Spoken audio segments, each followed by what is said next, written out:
Good evening, everyone. My name is Dale Keter, and tonight I'll be testing my headset mic. It's a Corsair headset. I can't remember which model it is, and I don't have a script. Tonight I'll be playing through the prelude of the Neverwinter Nights official campaign. It'll take me from level 1 to 3, and I normally play the same character for every module in this game. So I'm just going to quickly create my avatar, a human sorcerer who looks exactly like me. Well, as close as I can get to my actual appearance in real life. Let's see, abilities. Recommended. I normally like dumping wisdom so I can pump up my intelligence, so I at least have more skill points. And with strength, I need all the strength I need so I can carry more stuff. Everything else is default sorcerer. Packages, I normally get appraise, concentration. Where is lore? Lore, persuade, and spellcraft. For my, let me see, what do I normally get? Recommended. Combat casting is useless. So I suppose I'm gonna just get... Yeah, spell penetration should be fine, or... I improved initiative so I can win, initiative checks much more easily. It's a bit hard to explain right now, not having a script, but whatever. Recommended. This should be fine. This should be fine. For my avatar, I normally get a fire method, but recently I've been enlightened as to the potency of the pseudo dragon.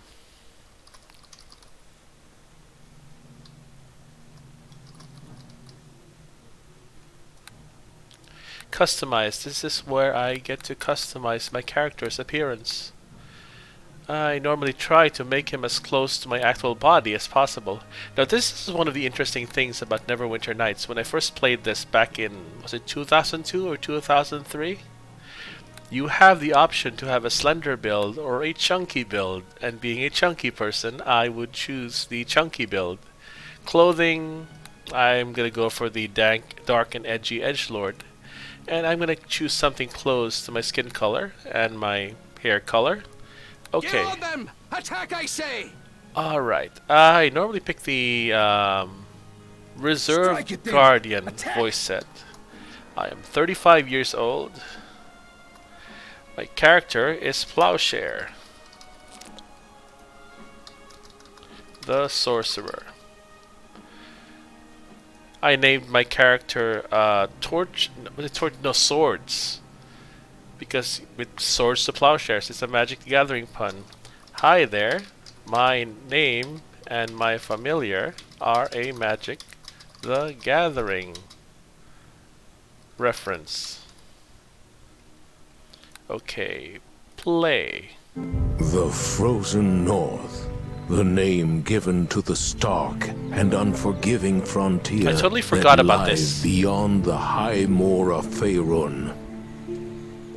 A bleak wilderness where I'm gonna skip that because that is obnoxiously loud for an intro movie. This game is very old, and despite all the enhancements of the enhanced edition, they never fixed the fact that the volume of the movies is very, very loud. So now I'm in game. Let's read my journal.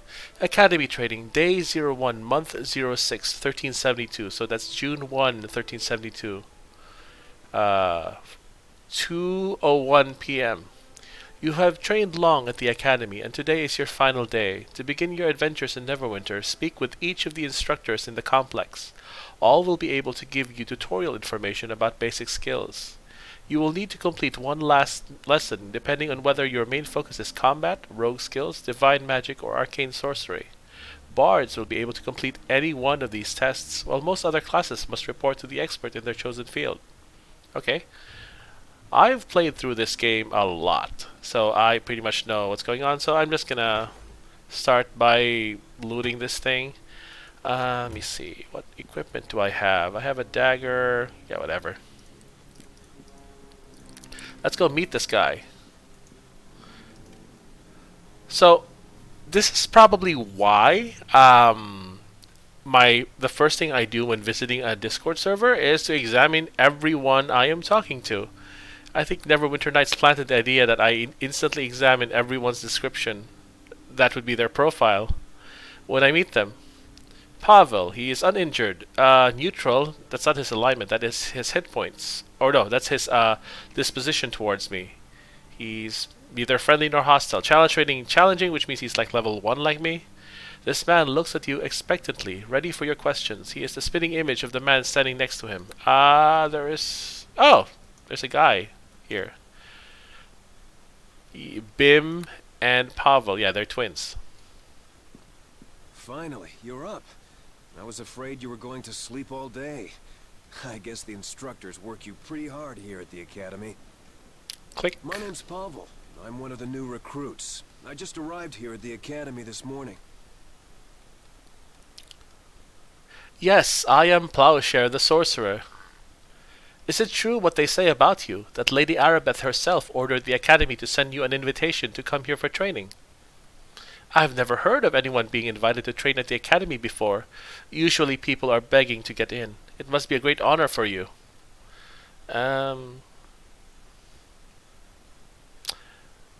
Okay, I am nice and I guess not an asshole, so I will pick number 1. It is both an honor and a privilege for me to serve Neverwinter. You're pretty modest for someone who's got such high expectations on him. It wasn't quite so easy for me to get into the academy. My brother Bim and I, that would be this guy, who looks exactly like you, were working on one of the nearby farms outside the city when we heard Lady Arabeth had put out a call for heroes to come to the aid of Neverwinter. We knew the city was suffering, but we didn't realize how bad things were until we got here. We arrived just before they sealed the gates and quarantined the city. Thank the gods I got accepted into the academy. I wouldn't want to be out there on the streets with the plague, not with the city guards barely able to keep order anymore. I don't actually know that much about the plague.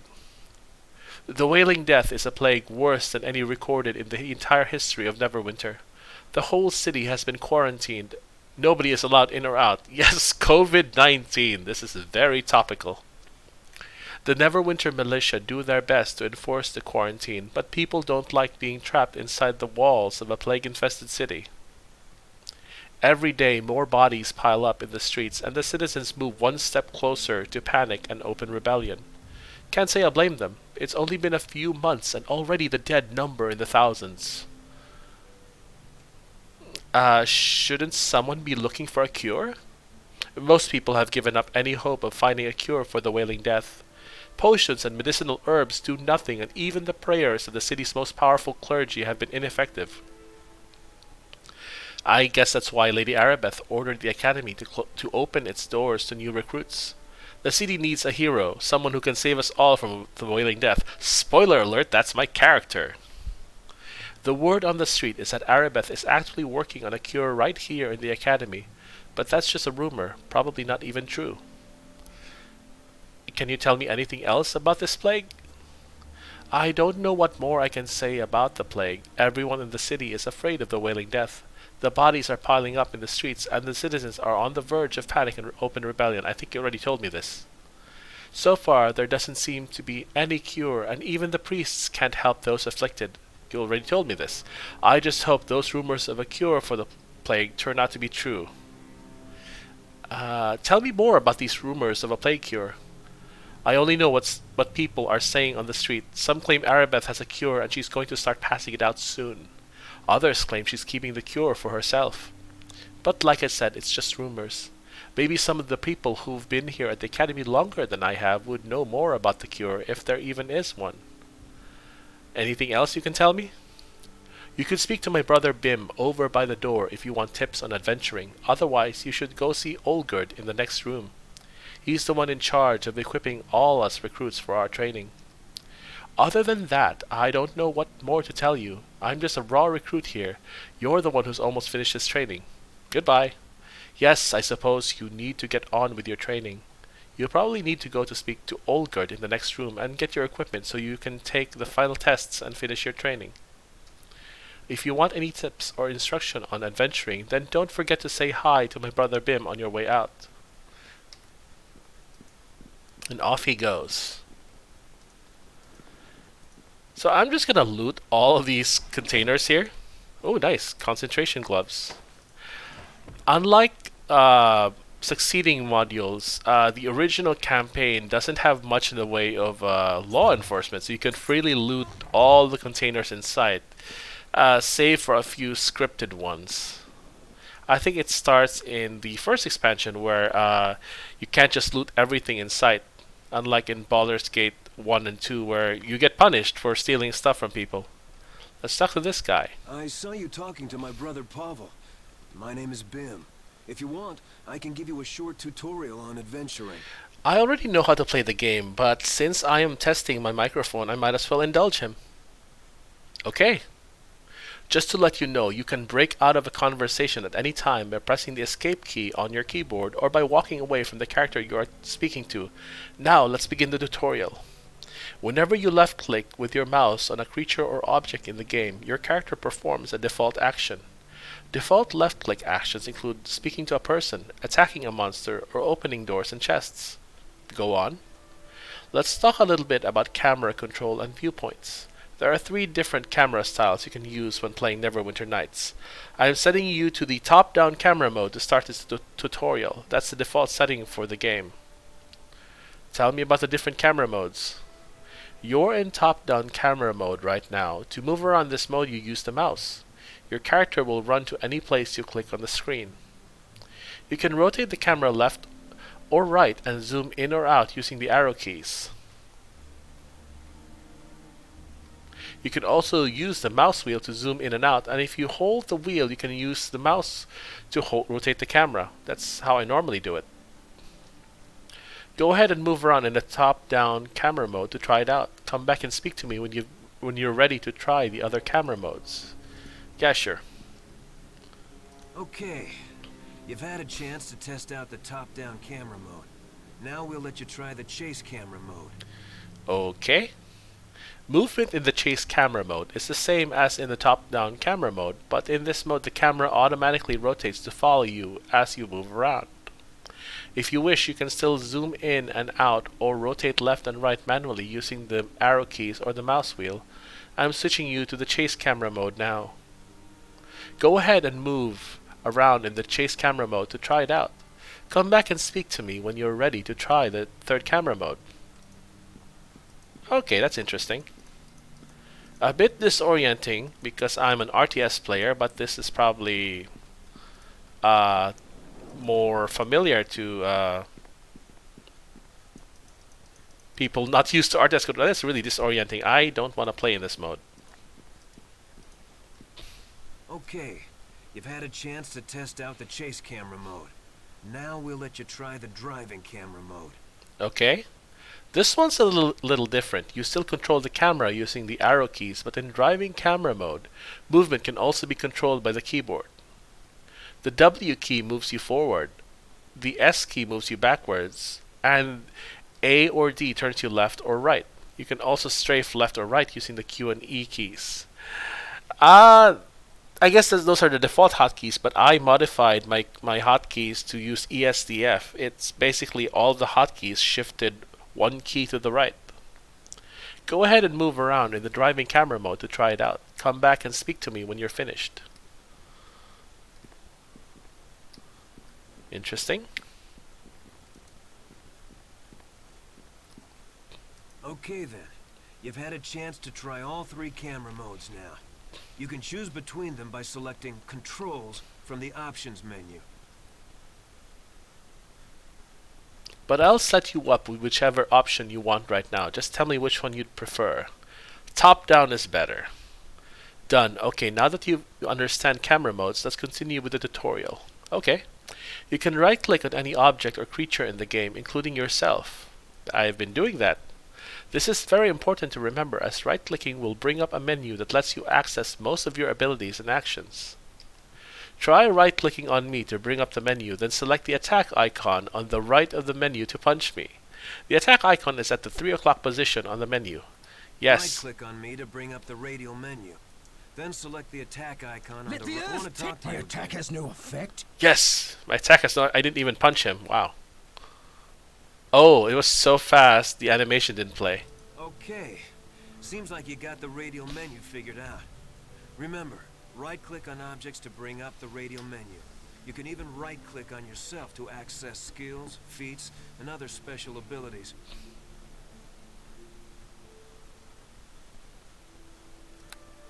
I actually need to increase the voices volume.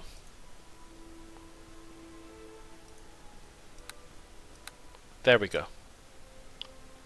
Take a look at your quick bar at the bottom of the screen.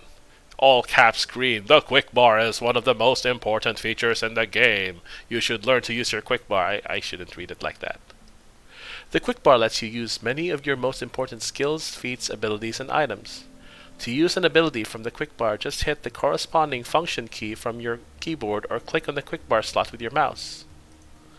You can pull up a second quick bar by holding down Shift on your keyboard. Hold Shift and press the corresponding function key to access the abilities of your Shift quick bar. That is really inconvenient. You can pull up a third quick bar by holding down Control on your keyboard. Hold Control and press the corresponding function key to access the abilities displayed on your Control quick bar. You can change the abilities on your quick bar by right-clicking on the respective box and assigning a new ability to that function key by using the menu system. Remember, use your quick bar. Now we'll move on to your character sheet if you're ready. I'm ready. Another important part of the game is your character sheet, which can be accessed by pressing C on your keyboard or by clicking on your mouse with your mouse on the character sheet icon beneath your character portrait. Character sheet, where is that? Ah, there it is. The character sheet displays your ability scores in a window on the screen. It also shows other important statistics for your character, such as armor class and hit points. Any special effects on your character, such as spells or items that affect your stats or give you special immunities or abilities, can be seen by scrolling down to the bottom of your character sheet. These special effects are also represented by icons that appear on the top of the screen just to the left of your character portrait. Mousing over these icons will bring up a text description of what effect they represent. In the top of the character sheet window are several tabs. Clicking on these tabs will bring up sheets displaying your skills, feats, and spells.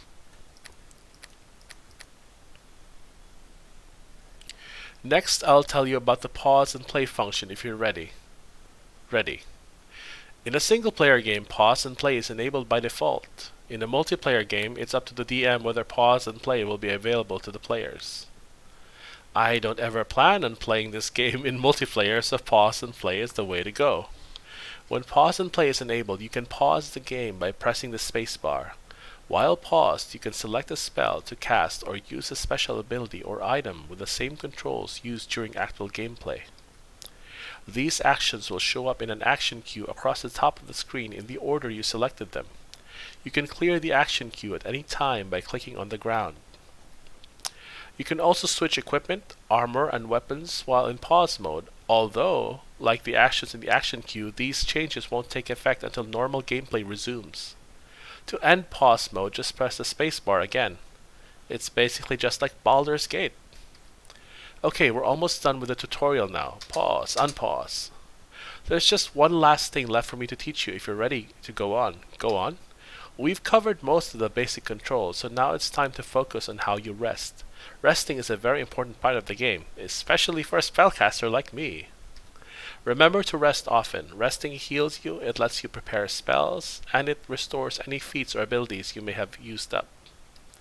In order to rest, just left-click on the rest button below your portrait in the upper right corner of the screen. Once you're done resting, come speak to me again.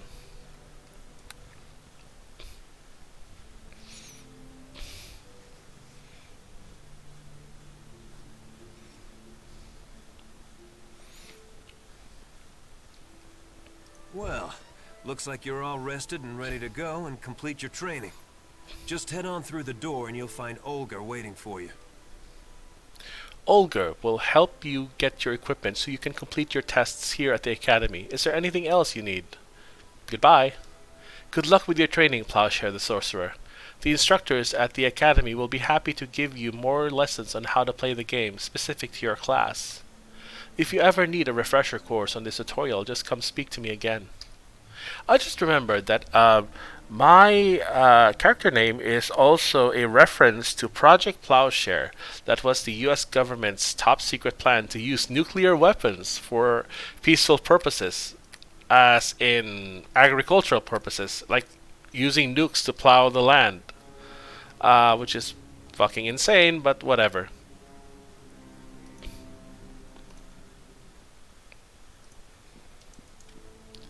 This instructor looks at you critically. Everyone at the academy must prove his or her worth, and he expects no less from you. Alright, let's talk to this dude. Hello there. Come to get yourself some supplies from old Olga, have you? Good idea. Can't have you wandering about the streets naked. Might give the academy a bad name. The city guard are already having enough trouble maintaining control as it is. Plague bodies piled a dozen deep in the gutters. The wailing death running unchecked through the streets. Horrible, I say. But you've heard all this before, I'm sure. Here, I've got some equipment for you. A sorcerer like you might find it handy in completing your training. What did he give me? Oh, it's a robe of fire resistance. Thank you, fam. There we go. Now, if you're ready, I'll give you a tutorial on how to access your inventory so you can use that equipment I just gave you. I already know how to do it, but I'm going to indulge him. Ready? Okay, to access your inventory, simply press I on your keyboard, or left-click on the inventory icon below your portrait in the upper right corner of the screen. We've highlighted the icon for you. You did not highlight the icon for me. Where's the... oh, here it is. Probably because I opened it already. Go ahead and do that now if you want. It won't interrupt our conversation, unlike in Baldur's Gate, where you can't even open your inventory while talking to someone. The top section of the inventory shows equipped items. There are slots for your weapon, shield, armor, belts, capes, rings, and other items. The bottom section of your inventory shows items stored in your backpack. Notice the 6 tabs on the right-hand side. Each tab opens up another page in your backpack's inventory.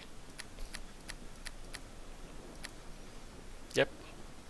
To equip items, simply left-click and hold while dragging them to the appropriate section at the top of your inventory page, or you can right-click on an item and choose Equip from the menu. That's what I did, I think. Right-click, Equip, right-click, Equip. Got it, go on. If you right-click on an item in your inventory, you will see a menu with an Examine option at the top. Selecting this will allow you to learn more about the object. Let's do that.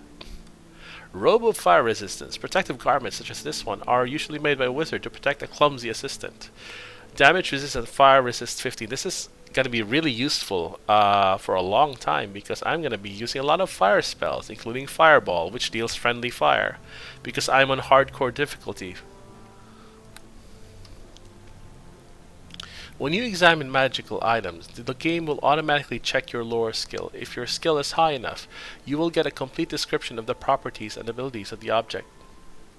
If your lore skill is too low to properly identify an item, you will not receive the fully detailed description when you examine it, and you cannot use or equip an item until it is identified. Stores can identify these items for you for a fee. It's very expensive, so it's actually worth it to learn the Identify skill and keep my lore skill maxed out. The Identify spell will temporarily increase your lore skill to raise your chances of identifying items when you examine them. Do you understand what I have said about examining items? I understand, go on. Oh, this might be a good time to teach you how to use the stores in the game. I have some items here you might want to purchase. Since you're part of the academy, you get a special discount rate.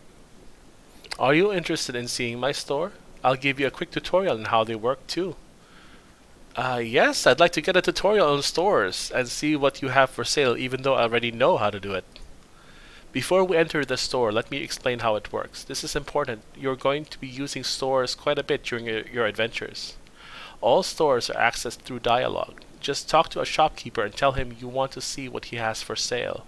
This will bring up the store inventory menu on the left of the screen, and your own inventory will appear on the right. At the top of the store menu, you'll see different tabs for the different types of equipment.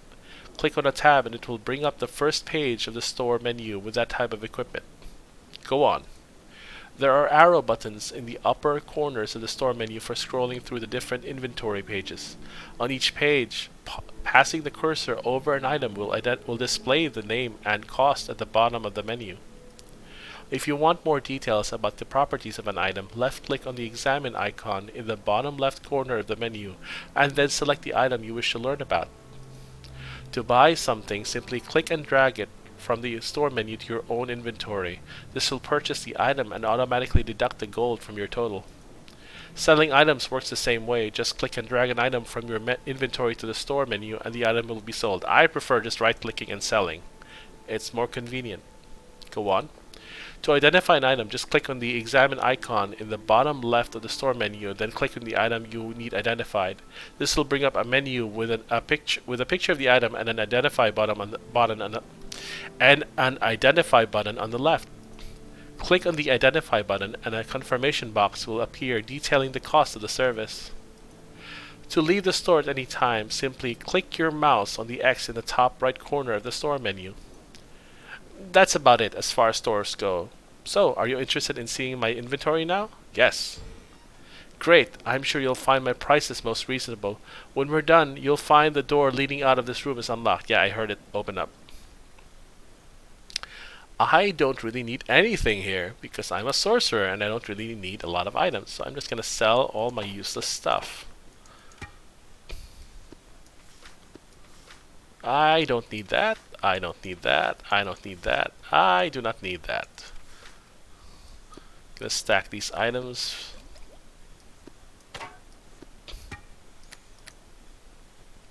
Equip. Okay. Do you really actually have anything here? Nope. Nothing useful. I don't really need any of this. I'm just gonna move on. This game has a lot of distractions for a player like me.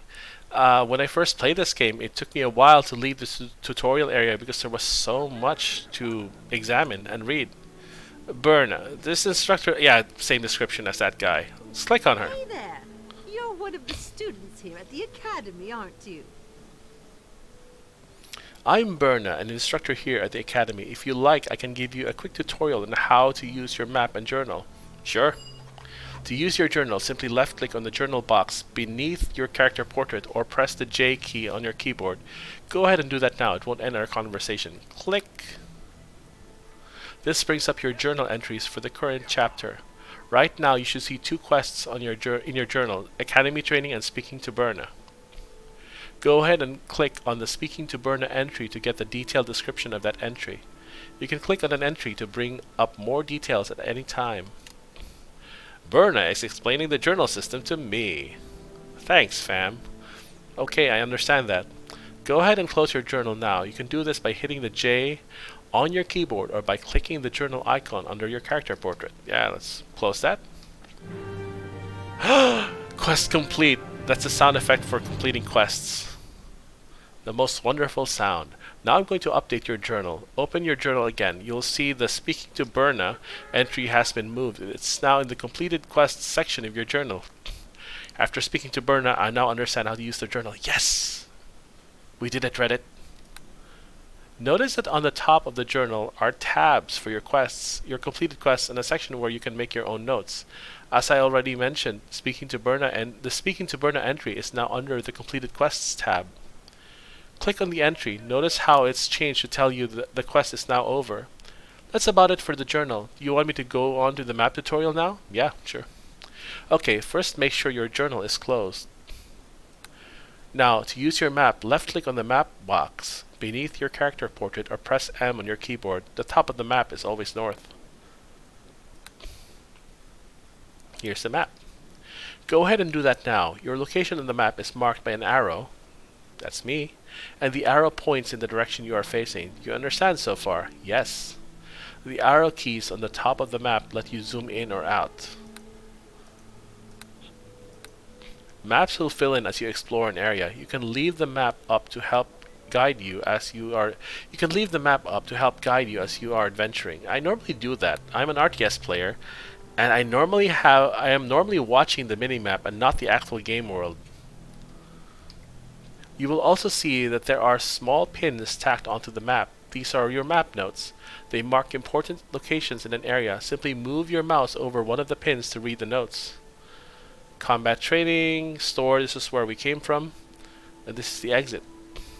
You can add your own map notes by clicking the pin in the upper left corner of the map screen, then clicking the area on the map where you wish to add the note. Click. I am here.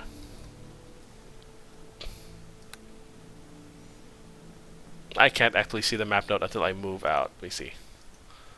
Yes, I moved out without breaking the conversation. I am here. Anything else? That's it as far as the map and journal go. You can close your map now if you want. Just click the map icon below your character sheet or hit M on your keyboard. Yeah, sure. May I ask you some questions? Role-playing! Of course, we instructors are here to give guidance to the students after all. How else will you complete your training? What can you tell me about the Wailing Death? I know the quarantine of the city has done little to stop the affliction from spreading, though it has bred mistrust and fear among the people.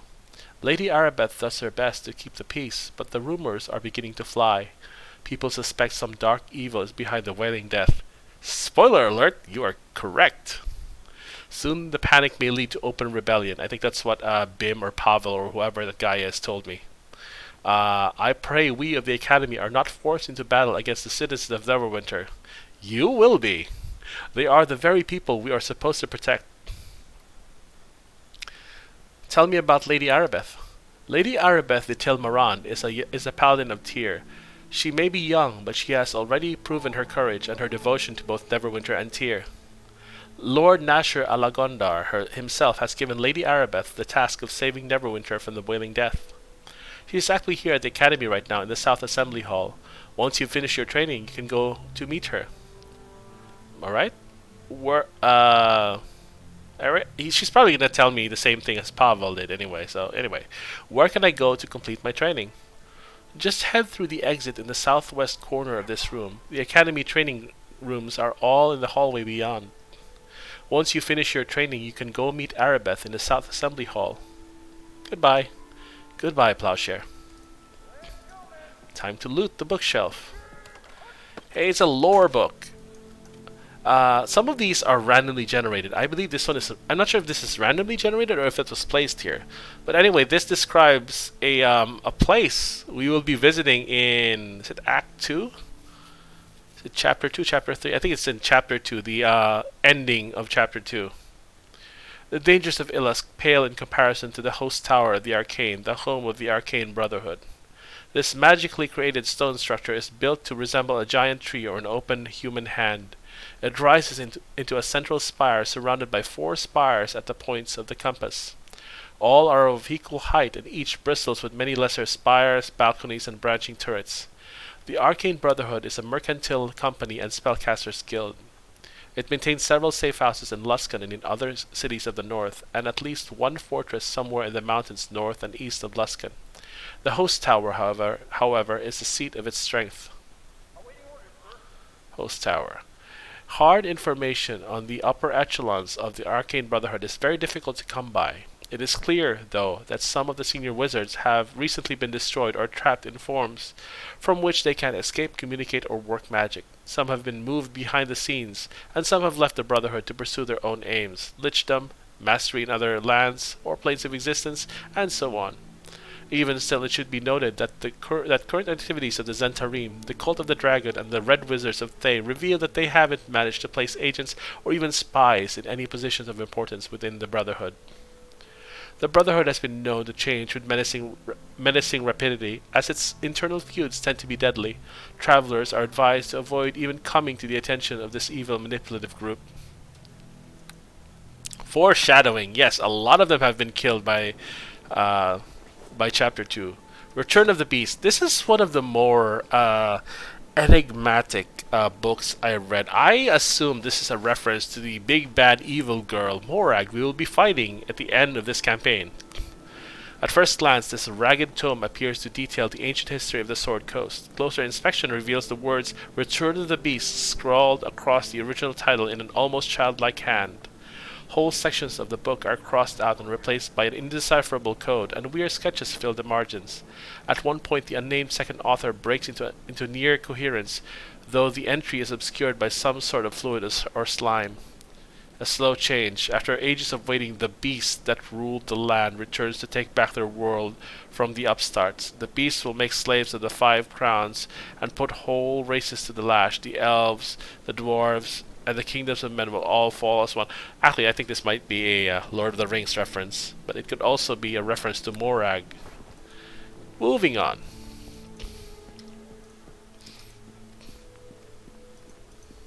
It's about time you showed up, recruit. My name is Herbert. As far as your worthless hide is concerned, you can just call me sir. It's my job to teach you raw recruits some tips on combat technique, so you maggots don't get gutted out there in the real world. Well, recruit, don't just stand there with that dopey expression on your face. What's it going to be? Are you ready to begin your combat training, or aren't you? Sir, I'm ready, sir! That's what I'd like to hear, recruit. With that attitude, you might actually make something of yourself in this world. This information might save your life sometime, recruit, so listen up. Whenever you want to use a feat or special attack on an enemy, right-click on your opponent to bring up the menu, then left-click on the special attack icon in the lower right corner of the menu. This opens up a second menu with any feats or special attacks you might have. I have none. I'm a sorcerer. Only one. Any feats or special attacks you might have. Just left-click on the attack or feat you want to use. Basically, I have none. I am a sorcerer. My special attacks are magic. You follow me so far, recruit? Sir, yes, sir. On the special attacks menu, you will also see the parry icon located at the very top in the 12 o'clock position. Yep, parry. I can't really parry. Left-click on this icon whenever you want to enter parry modes. Pro tip, parry is useless. Don't put points into it. When parrying, you do not attack, but you are able to make an opposed check to deflect or dodge any incoming attacks that would otherwise hit you. Each round, you can parry one successful enemy attack for each attack you would normally get. If your roll exceeds by 10 or greater, you will make a free counterattack at no penalty. To return to normal combat mode, simply left-click on your foe. Have you got that figured out, recruit? Can we move on to the next lesson? Sir, yes, sir. Your weapon isn't just for killing, recruit. Sometimes it has other uses, like opening a chest or a locked door. If you find a lock you can't get past, right-click on the door or chest, then select the bash icon from the menu. You can even do this with missile weapons. The stronger you are, the easier it is to bash open a lock. Just remember that not all locks can be opened by force. Are we clear so far, recruit? Sir, yes, sir. You aren't really a fighter type. Thank you for pointing that out. So you aren't required to participate in combat drills. They are open to anyone, however, and if you pass the combat test, it will complete your basic training. But I'd recommend you go study under your specialized trainer instead.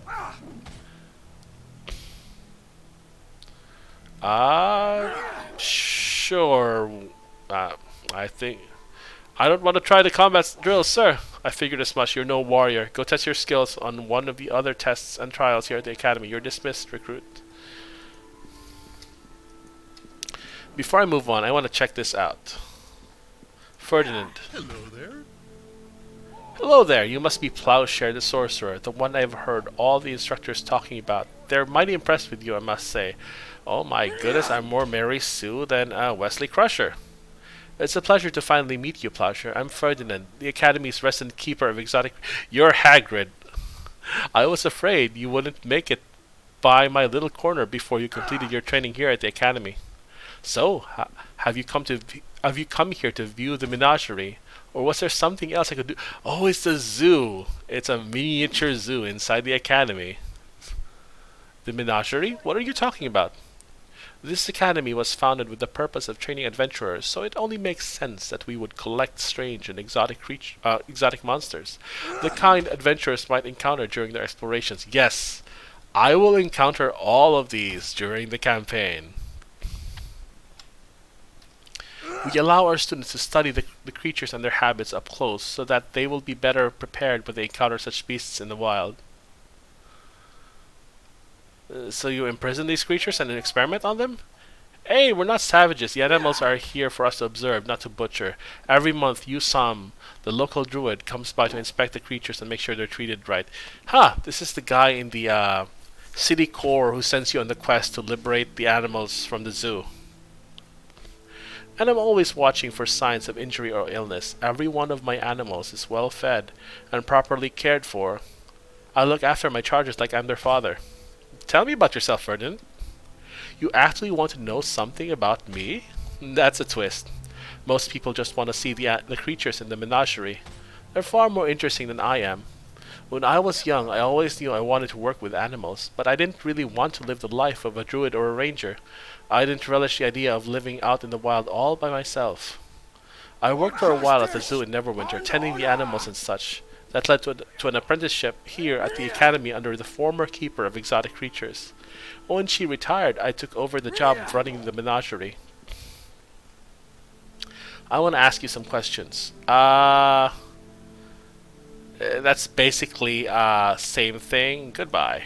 Goodbye then. Remember, you're always welcome to come back and view the menagerie anytime you want. I always enjoy it when people take an interest in my little beasties. A stag beetle. Challenge training impossible. If I fight this, I will die. These creatures are serious pests that greedily devour cultivated crops. Though not carnivorous, they'll still charge any perceived threat with their oversized horn-like mandibles. They do a surprising amount of damage, and I've died multiple times because I got careless around these things. A dire spider. Though not true dire creatures, these spiders are nevertheless fearsome to behold and appear to act with more cunning than their more common cousins. These things deal poison. They poison you and drain your strength, which really sucks. Umber hulks. Subterranean monsters that look like a cross between a great ape and a beetle. Umber hulks leave behind a wake of destruction wherever they go. That's an understatement. They have a confusion gaze that inflicts confusion on you and makes you attack your allies, or makes your allies attack you. Although not very intelligent, ettercaps are cunning predators. Like the monstrous spiders that they keep as pets, they are skilled hunters and trappers. Web and hook horrors.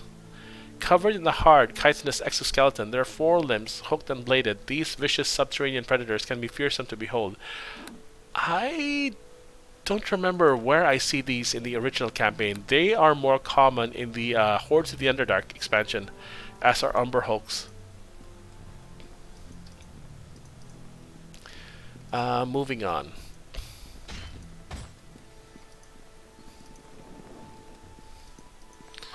I believe these are the combat trainers, but I don't really need to do that. Sign. Arcane Magic Training, Instructor Jaru. Jaru is a name I've seen in a lot of these games. Like, that was the name of the Archdruid in Temple of Elemental Evil, and I think his name was also used in the Baldur's Gate or Icewind Dale series. Same description. Hey there. Welcome to my little corner of the academy. I'm Jaru, resident master of the arcane. It's more a ceremonial title than anything else. I'm really just your run-of-the-mill wizard. No doubt you have come here to complete your training. Well, you have come to the right place. Nobody at this institution knows more about teaching you apprentices magic than me. Consider this a final tutorial on casting spells before you face the mage's challenge. Are you ready to begin? Ready. Since you're not a wizard, you don't need to learn how to prepare spells. If you want, I can still show you how it's done, but you won't need to learn it. Sure, show me. To prepare a spell, you have to access your spell books. Don't do this now or you'll break out of dialogue and have to start over. Just listen to my instructions and you can try it later. Actually, no, it won't break dialogue. I just did it now. Oh, right, because the spell book, the known spells will go here, and the prepared spells will go here. It'll actually break dialogue. I haven't played Wizard in a long time. Or any other class in a long time. To bring up your spellbook menu, press the B key or left click on the spellbook button below your character portrait. This will bring up your spellbook menu. On the left side, you will see all the spells in your spellbook. On the right side, you will see all the the spells you currently have prepared. I don't prepare spells. I'm a sorcerer. Click and drag the spells you want to prepare from your spellbook over to your prepared spells page. Don't forget that you'll have to rest before the spells are prepared. Go on.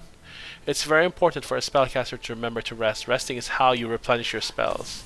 To rest, simply click the rest icon below your character portrait. It's the one that looks like a closed eyelash. Ah! Whenever you rest, your spells will replenish themselves. Lower level spells replenish first and more quickly. Higher level spells take longer. If you have the spells loaded into your quick bar, you'll see their icons highlight as they get refreshed. Remember to rest often, but don't forget that you can't rest during combat. Okay, go on. During your adventure, you will find scrolls with spells you haven't learned. Wizards can scribe new spells from scrolls through their spellbooks, but sorcerers and bards can only learn new spells when they increase in level. To add a new spell to your spellbook, simply open your inventory and spellbook at the same time. Then drag the scroll from your inventory to your... I think I just right-click. I didn't know you could actually do that. Remember that scribing a spell from a scroll like this will destroy the scroll. Got it, go on. The best way to actually cast your spells is by using the quick bar. Remember, you have 2 extra quick bars that can be accessed using the shift and control keys. Yeah, I know. To load a spell into your quick bar, simply open your spellbook, then click and drag the spell to the desired slot on one of your quick bars. The spell can now be cast with a single keystroke. Simple, go on. Non-targeted spells will cast automatically after you select them using the quick bar, but many spells require a target, be it a creature, an object, or even a spot on the ground. After selecting a targeting spell using the quick bar, your cursor will change to display the spell icon. To then cast the spell, simply left-click with your cursor on the target. You can also cast spells without using the quick bar by right-clicking on your target before casting a spell. This brings up a menu you can use to select the spell to be cast at the creature or object you clicked on. Okay, what else? That's it. The basics of spellcasting in a nutshell. So, Plowshare, you ready to face the Mage's Challenge? It's the last step in completing your arcane training here at the Academy. Yeah, I am ready for the Mage's Challenge. The test is a simple one, Plowshare. See the statue at the center of the room?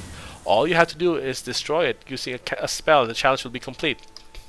To help you in this task, there are 2 scrolls in the chest against the north wall. You can scribe these scrolls to your spellbook or right-click on the scrolls and select the Use Item icon from the menu to cast the spell right from the scroll. Come speak to me when you have finished the test. I'll be waiting right here.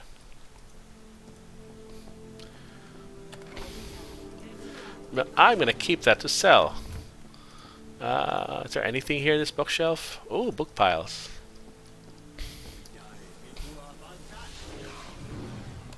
It's a lore book, the Northern Four Adventuring Troop.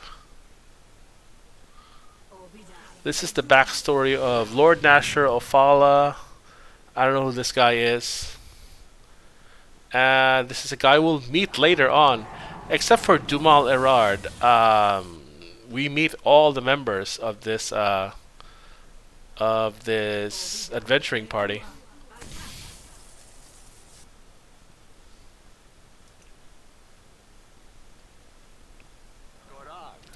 I don't have time to read that right now. Book piles. The Imp's Prison. Popular legends tell of sylvan creatures luring men within trees, where exist entire kingdoms known as the Fairy Realms. A less popular legend tells of a similarly mischievous group of imps. According to the tale, these imps lure people into their realms by taunting them with something that they may desire, such as wealth or pleasure. Once the person follows, entranced by the whisperings of the imps, he finds himself within a twisted abyss, bereft of hope or the possibility of escape. That's just random fluff. I don't think that actually happens in-game. Alright, let's blow this shit up. Congratulations. You have shown great control of your magical abilities. Speak to me before you leave. Sure thing, fam. Your training is done. You should go to the South Assembly Hall to receive a blessing and congratulations from Lady Arabeth. But before you go, please accept this gift as a reward for completing your training. It's the overpowered Rod of Frost. Unlimited uses per day. Yeah, this is awesome.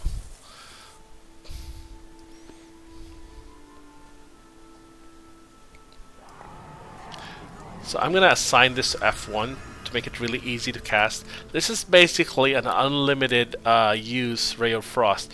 It's 1d4 plus 1 cold damage, and in this game you don't need to make an attack roll to hit with Ray of Frost. So it's basically a cold damage level 1 magic missile that you can use at will, which makes this very redundant. I would only keep this because attacking something with your crossbow and then giving the attack command is the only way to direct your companions, familiars, and summon creatures to attack that thing. So it's useful for giving commands, but other than that, it doesn't really do anything for me.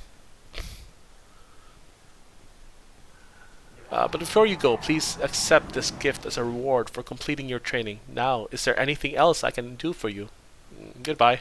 Good luck to you, Plowshare. I don't know what your future holds, but I sense you are destined for great things. You got that right, fam. I'm gonna go now. Graduation room. That was quick. One of the city militia, this man's face shows the strain of long hours dealing with the effects of COVID-19. Now that you've finished your training, you can go on into the South Assembly Hall if you want. Lady Arabeth is still granting blessings to all the Academy graduates. Can I ask you some questions? Sorry, not while I'm on duty. Besides, you should go on into the assembly chamber so you can get your blessing from Lady Arabeth.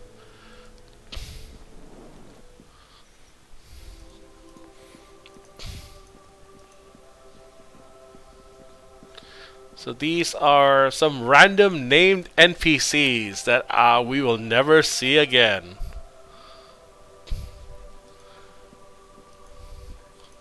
So I already know what's going to happen, so I'm just going to summon my people.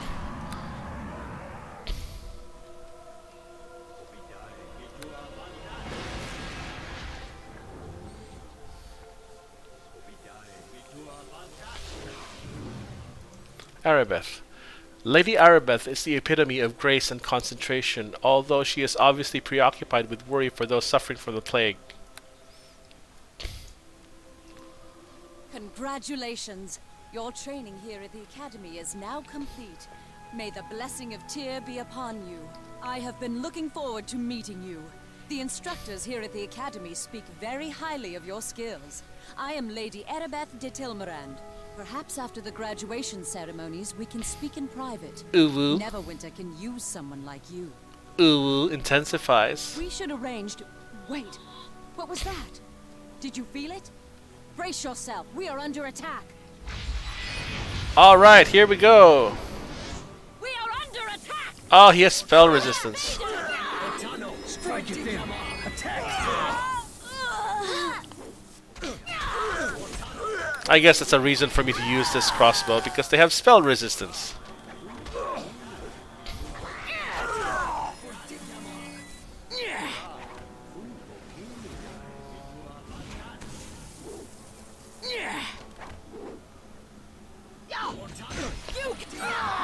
I must speak with you. Yes, after I loot these desks for money I must speak and more money. So this is a cool thing about Neverwinter. Yes, Arabeth, I know. This obviously magical pool is filled with an opaque, viscous liquid. The tingle of immense power radiates from the pool, and simply being near it fills you with a sense of divine will. An engraving on the side of the pool explains its purpose. Infused with the essence of immortal Tyr himself, the pool of righteous energy will recover any relics lost by those who act in the service of the just God. A small donation to honor Tyr's holy might will be appreciated. The purpose of this is to recover quest items that you unknowingly lost, or that you lost intentionally or unintentionally, so as to prevent you from bricking your game. There's nothing here because I didn't lose anything.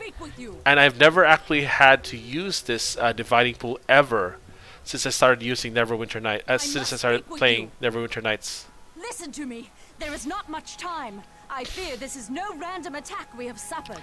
It wasn't random. It was a scripted attack. As you may already know, a number of creatures were brought from Waterdeep here to the Academy.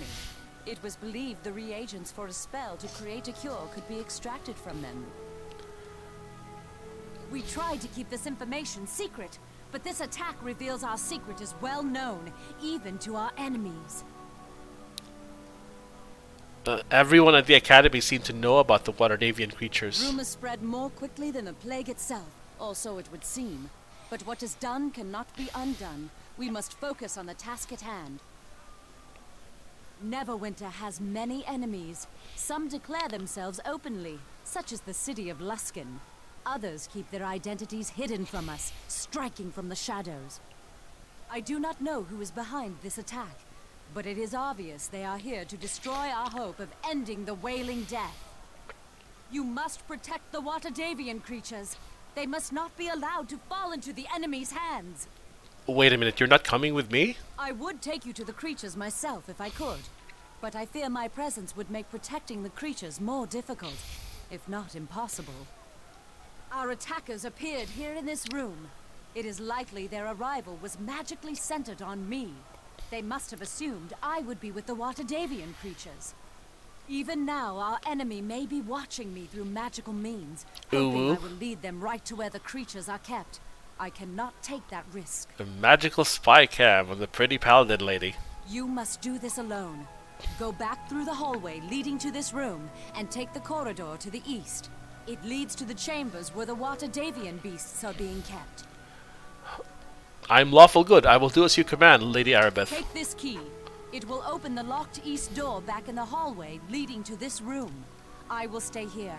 Hopefully my presence will draw the enemy away from the creatures they seek. Hurry! Make your way into the hall, and then to the chambers down the east corridor. That is where the Waterdavian beasts are kept. Sure thing, fam. The fate of Neverwinter depends on you. This key will open the door. May Tyr be with you. Alright, let's move. I think my mage armor wore off, so I'm just gonna recast it. Not that it matters. I can't really die in this part. Ooh, he failed his saving throw against my familiars. Critical hit!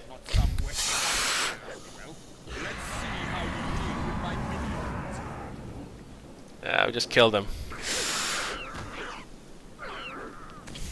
That was anticlimactic.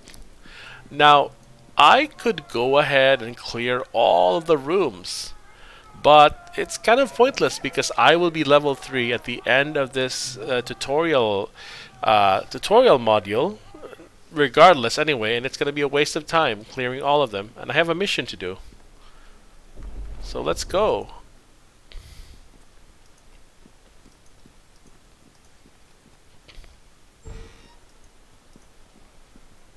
Oh, he's back. Let the earth take you. Strike. Attack. Attack. Oh, he's running away.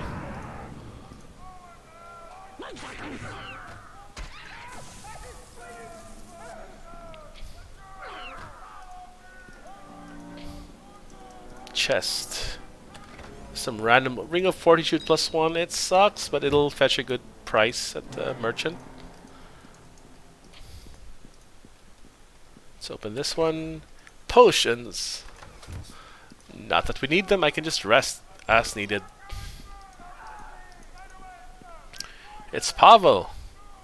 Thank the gods you're here. I thought those goblins were going to be the death of me. It's me, Pavel, remember? This whole place is crawling with enemies. They killed my brother, Bim. Oh no. Please, Plowshare, you have to let me join up with you. Plowshare, you're my only hope. Join up?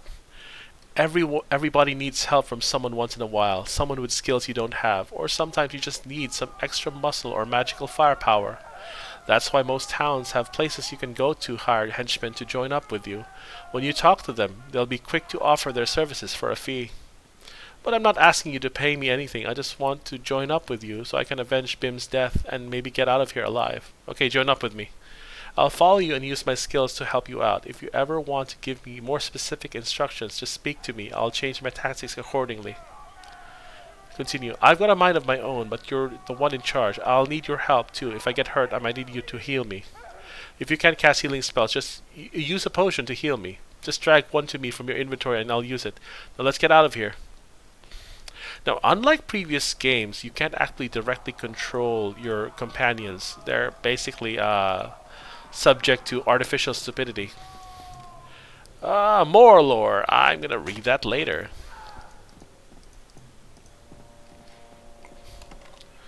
Leadership of Neverwinter. Yeah, this basically just describes the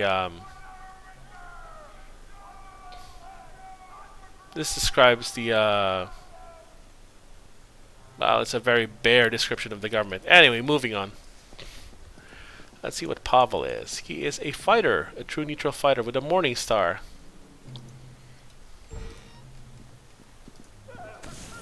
It's a tough goblin who just chugged a potion of aid.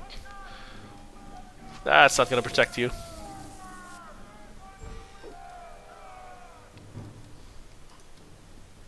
Whoa, did my badger just open the door? That's not supposed to happen. Badgers are supposed to be too stupid to open doors, but whatever.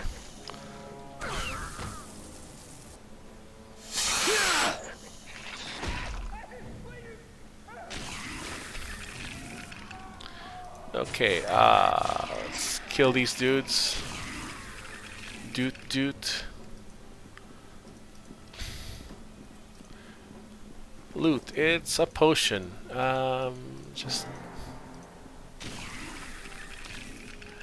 This is silly overpowered. I'm basically getting a free magic missile at will. Should be just loot. There's various spells. I guess that would be useful for a wizard, but I'm not a wizard, so I don't actually need it. It's just more stuff for me to sell. That reminds me, I should probably save this. Plowshare and Swords. Twitch. Let's just do Plowshare Twitch. Save. There's goblins here. We can just kill them all. And they're dead. He had 1 hit point.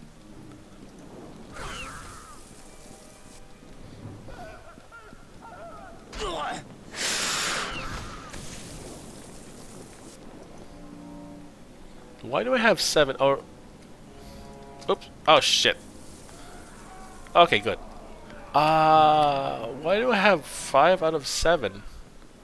Where am I getting the hit points from? 4. Oh, right. I have toughness. Okay, cool. This is where we level up to level 2. Geldar. Yeah, same descriptions before. Many fierce enemies await you beyond this door. You will need to draw upon all you have learned here at the Academy to survive. Ding, level up. You have gained much experience, Plowshare, but to put that experience to use, I must first teach you how to level up. Leveling up is how you gain access to greater hit points, skills, feats, and spells.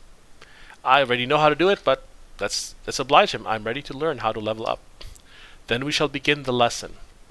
To level up, you must first access your character record sheet. Don't do this now, or you'll end our conversation. I don't think it will end the conversation. It'll just pause it. You'll have to listen to the instructions, then try it when we're done speaking. You can access your character sheet by pressing C on your keyboard by left-clicking on the car box beneath your portrait. Car box? Character sheet. I assume when this tutorial was written, this would have said car instead of a body icon. Remember, you'll have to wait until after our conversation is over to do this. Are you ready to continue? Ready. Whenever you have enough experience points to go up to another level, you will see a flashing level up box at the center of your character record sheet. Left-click this box to begin your level up. You can cancel the level up process at any time by left-clicking on the cancel box on the level up screen. To level up, you first select the class you wish to gain a level in.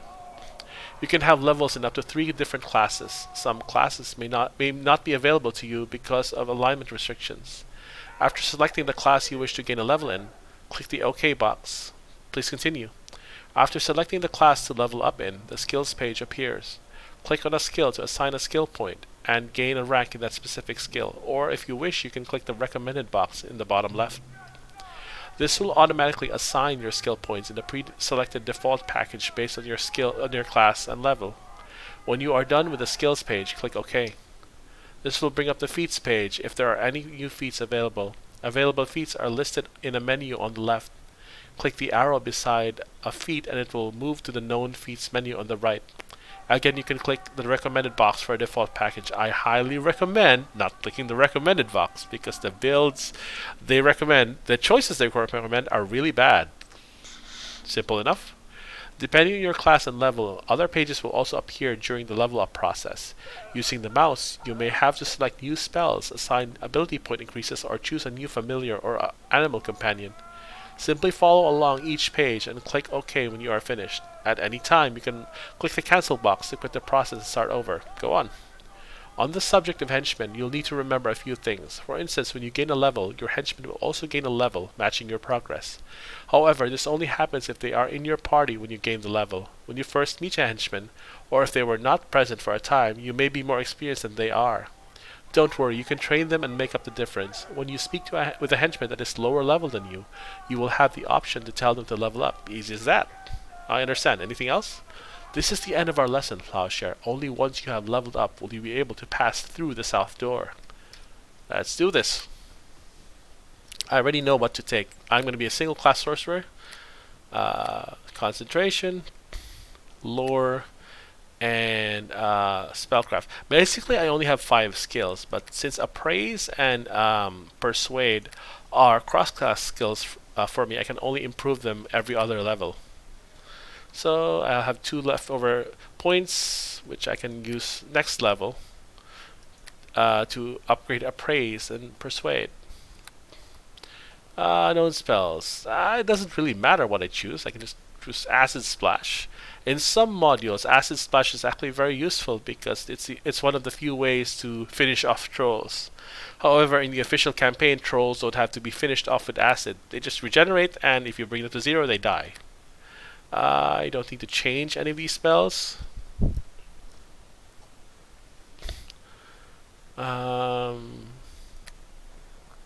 could use Shellgun's Persistent Blade. This is really powerful, but you know what? Screw it.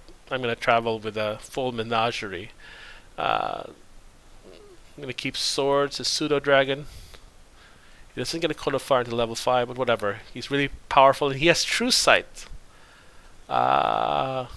It's not mentioned here in the description, but he actually has True Sight, so he can attack enemies that are invisible, which is really, really good. Most of the enemies that turn invisible in this game are spellcasters, and they do it so they can buff themselves. So they basically waste 1 turn, preventing everyone from attacking them, and swords can keep attacking them and disrupting their spells. Okay, hit points against 7, blah blah blah. Let's do this. Oh right, that happens. Whenever you level up, your familiar is unsummoned.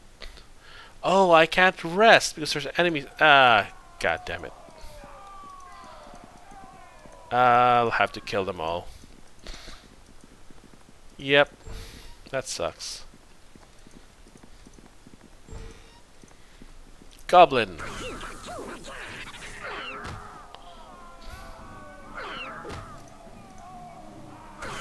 And that's it. Hopefully I've cleared enough of them so I can rest. Loot. Loot. 1 gold piece. Let's see. A gem for selling. A potion of bull strength. Ammunition. More gold. Let me see if I've cleared enough enemies that I can rest now. I still can't. There we go.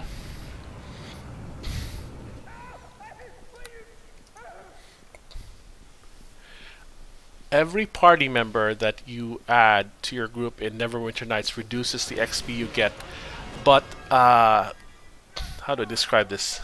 It's not like I'm getting 1/4 XP for having 4 people like me, Pavel, the Summon Badger, and my familiar. It's that they slightly reduce the amount of XP I get, but it's not enough to actually matter. If I recall correctly, as a sorcerer with you, a companion, a summoned creature, and a familiar, you would basically be about 1 level behind the other solo character that doesn't have any summons or familiar, so it's not a big deal. I just get 1 less level, which is kind of similar to how mages were handled in the Baldur's Gate and Icewind Dale games. They leveled up slower and have fewer levels. but they were more powerful, so it balances out. A weak skeleton. You're dead. They have -1 to attack. They're really weak. I mean, this is the tutorial section anyway, so I'm not supposed to die here. I guess I can just loot these things here. Not that it matters. This campaign is very Monty Hall. And, there's a lot of spells. This campaign is very Monty Hall compared to other games I've played. Time of Troubles, Origin of Magic, and just sell these.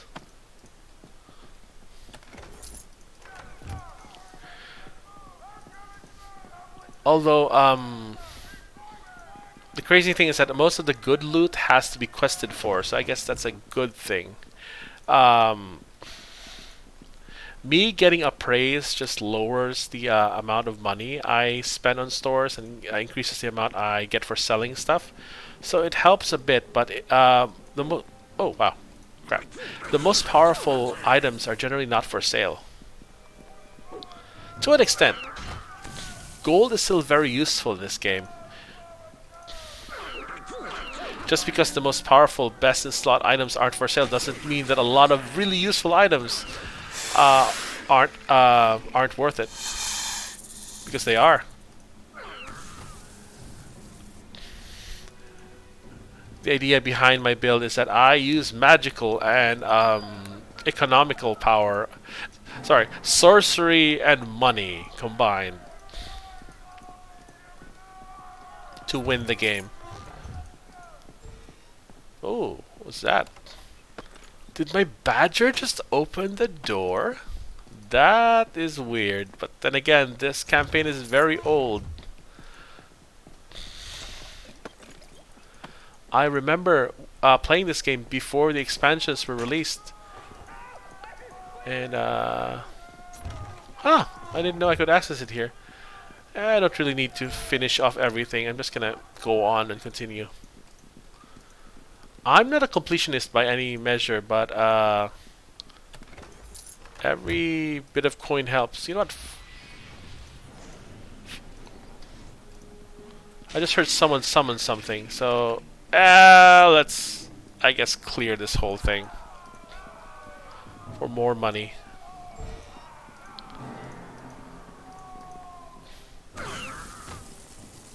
Strike it then! Attack!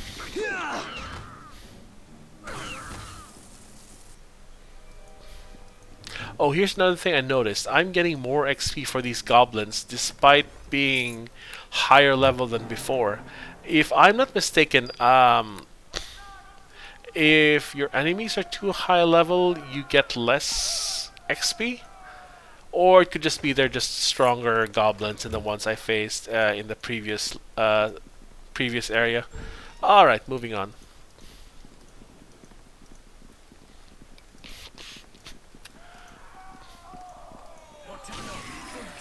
Oops. Let's see what you've got. Strike it then. Ow. Attack. Let's bless. Let's drink a potion. Alright, boys, kill him to death. And he's dead. Let's go. That was anticlimactic. And time to loot. Gold. What does he have? He has a wand of sleep, which is actually pretty overpowered at the time I get this. That can win entire fights by itself. Quick save. No! I must escape! Oh, this is the last. Oh shit! I don't want to kill Arabeth.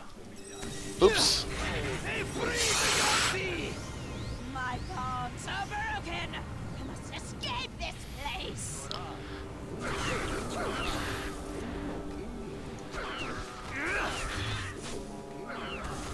Oh, it's Fenthic. Hi, Fenthic. You're Arabeth's husbandu. You're not gonna survive Chapter 1. And neither are you, Dester.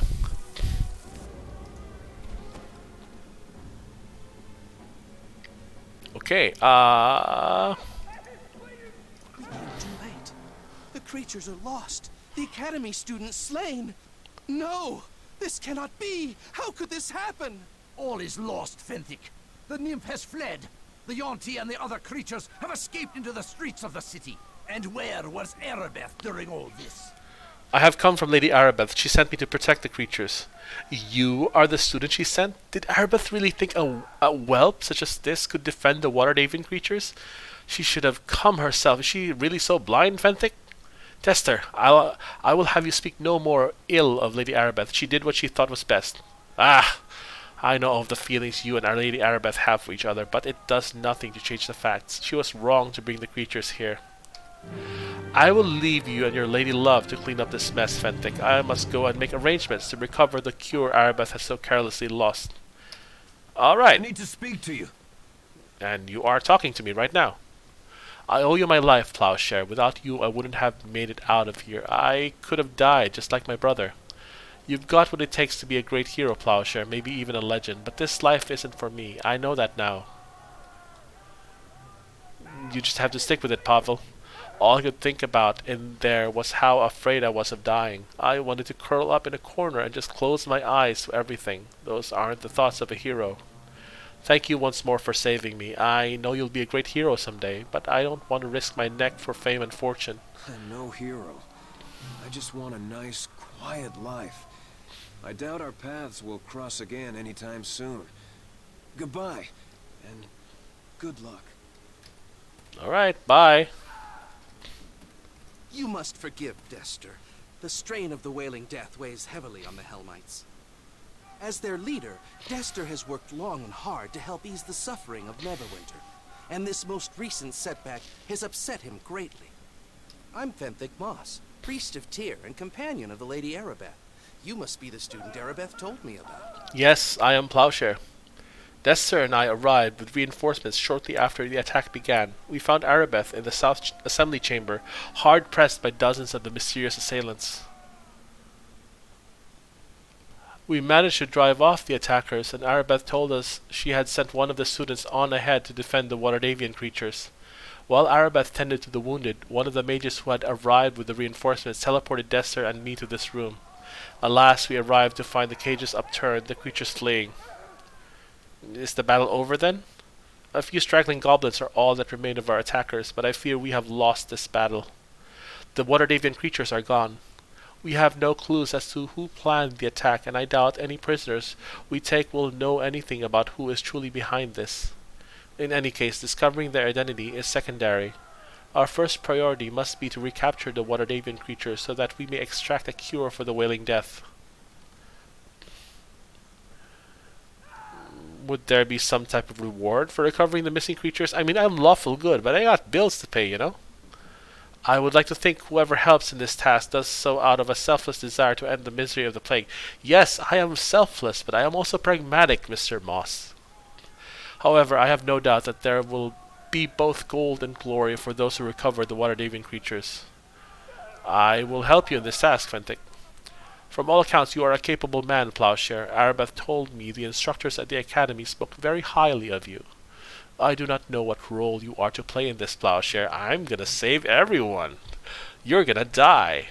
That is for my Lady Arabeth to decide. You must meet her at the Halls of Justice in the coming week.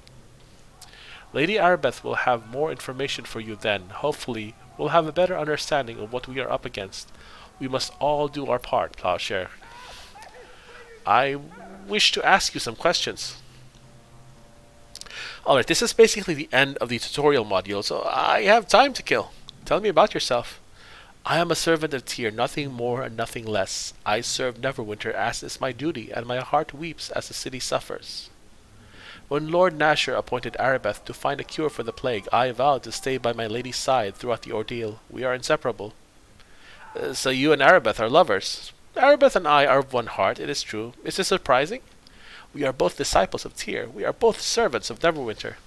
We draw our strength from each other during these difficult times. In duty, in our faith, and in our love, we will find a way to beat the Wailing Death. No, you won't, because you're gonna die at the end of Chapter 1. Tell me about Arabeth. Arabeth is a shining light who must guide our way. She is a paladin of Tyr, and only her courage and devotion to Neverwinter surpass her grace and beauty. She's Sailor Moon. When Lord Nashor appointed Arabeth to find a cure for the plague, I vowed to stay by my lady's side throughout the ordeal. We are inseparable. And yet she's not here, and you're gonna die at the end of chapter 1. Tell me about Dester. Dester is a good man, citation needed, though the Wailing Death weighs heavily on him. He does not serve Tyr as my Lady Arabeth or I do, but his devotion to Helm is most admirable. Dester and his Helmites have been tireless in their efforts to offer what comfort they can to those afflicted by the plague. I only wish Arabeth and Dester could set aside their personal differences. No matter which god we serve, we must all work together in these troubled times. Yes, no matter which party we are affiliated with, we must all work together in these troubled times. But fuck the GOP. Tell me more about these watered avian creatures. Arabeth is the only one who has the authority to speak of such things freely. You will have to talk to her at the Halls of Justice. All right, sure. I will meet you at the Halls of Justice within the week then. There is much to attend to in the coming week. Arabeth and I will meet you at the temple. May Tyr's blessing be upon you, Plowshare. Ding, level up. Or rather, whoosh, level up. Another level of Sorcerer, and I get to increase my Appraise, Concentration, Lore, Persuade, and Spellcraft. So in the original campaign, only Persuade is actually used. Bluff and Intimidate are not used because they were added, I believe, in the Shadows of Undertide. Yes, they were added in the first expansion, Shadows of Undertide. Appraise was added, I believe, in Shadows of Undertide. I'm not sure if this was in the original campaign, but it still works because it's tied to the store system.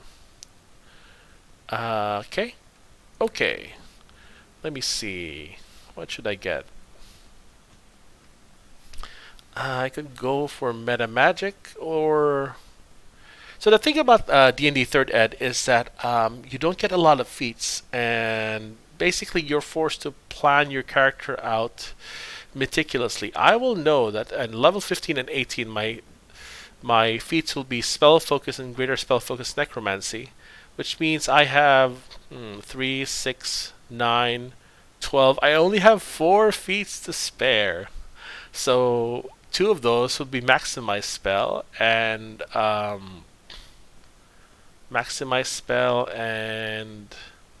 Empower Spell. So I have 2 spells remaining. Yeah, I'm gonna just go for Spell Penetration. I will be encountering enemies who are magic resistant, and I don't have SA resistance. That was added in Neverwinter Nights 2. So that's the only real way I can bypass spell resistance. That and the breach spells, but you know, the more the merrier. Okay. For Sorcerer, let me see. Should I get Magic Missile? No, I'm gonna get Burning Hands. I don't need Color Spray when I can just destroy them outright. Besides, my familiar has improved evasion, so he'll be fine. Let me see. Okay. Time to rest. Now I'm gonna clear my hotbar here and organize it the way I want to. What I normally do is that the abilities I use the most often I put here on the main quick bar, mostly offensive spells. The buffs I put in one quick bar. Let me see. Let's add Mage Armor, and I guess the summons as well. Summons in this game are 24 hours. So what I normally do is I start with the longest duration spell on the left and go from left to right. So let's start with this one here and this one there. For my cantrips, I only really need days once in a while, but it's not really that. I mean, for some tough humanoid enemies. Ray of Frost, I already have this. Light is sometimes useful. I might put it here. Actually, no. There's no part of the original campaign where light is actually useful, but there are some modules where light is useful because you can't see in the dark. I'm human. That's the only way I can see in the dark. All right. Right. Heck. I have to put my familiar here, so I'm gonna... Let's see. The familiar is not something I summon all the time, so I'm just gonna put the familiar here. Unlike most summoned creatures, familiars basically stay there even after you rest. They're not unsummoned. They're only unsummoned against your will if you level up.